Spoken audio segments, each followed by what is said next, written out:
So thyroid ಸಮಸ್ಯೆ ಏನದು maximum ಹೆಣ್ಣು ಮಕ್ಕಳಲ್ಲಿ ಕಾಣಿಸ್ತಾ ಇದೆ, ಈವನ್ ಜೆಂಟ್ಸಲ್ಲಿ ಸ್ವಲ್ಪ ಮಟ್ಟಿಗೆ ಇರುತ್ತೆ. ಸೊ ಯಾಕೆಂದರೆ ಇದು ಕೂಡ ಒಂದು ಸ್ಟ್ರೆಸ್ಸು, ಆತಂಕ, ಭಯ ಇದೆಲ್ಲ ಇದ್ದಾಗ ಹಾರ್ಮೋನ್ ಇಂಬ್ಯಾಲೆನ್ಸ್ ಆಗ್ತಾ ಹೋಗೋದು. ಸೊ ನೀವು ಮಾತ್ರೆಗಳು ತಗೊಳ್ತಾ ಇದ್ರೆ ಥೈರಾಕ್ಸಿನ್ ಅನ್ನೋ ಹಾರ್ಮೋನ್ ಉತ್ಪತ್ತಿ ಆಗೋದೇ ಇಲ್ಲ. ಸೊ ಸ್ಟಾಪ್ ಆಗುತ್ತೆ. ಸ್ಟಾಪ್ ಆದಾಗ ಬೇರೆ ಹಾರ್ಮೋನ್ ಕೂಡ ಚೇಂಜ್ ಆಗ್ತಾ ಬರುತ್ತೆ, ಗರ್ಭಕೋಶಕ್ಕೆ ಸಂಬಂಧಪಟ್ಟ ಕಾಯಿಲೆ ಬರುತ್ತೆ, ಮತ್ತೆ ನೀವು ದಪ್ಪ ಆಗ್ತಾನೇ ಇರ್ತೀರಿ. ಸೊ ಅದರಿಂದ ನೀವು ವಾಪಸ್ ಒಳ್ಳೆ ಒಂದು ನಾರ್ಮಲ್ ಸ್ಟೇಟಿಗೆ ಬರಬೇಕು ಅಂದರೆ ನಿಮಗೆ ಬೇಕಾಗಿರೋದು ನೈಸರ್ಗಿಕ ಚಿಕಿತ್ಸೆ.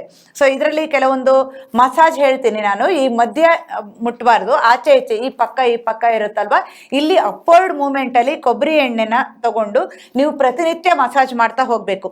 ಸೊ ಸ್ನಾನಕ್ಕೆ ಮೊದಲಾದರೂ ನೀವು ಪ್ರತಿನಿತ್ಯ 5 ನಿಮಿಷ ಮಸಾಜ್ ಮಾಡ್ತಾ ಹೋಗಿ.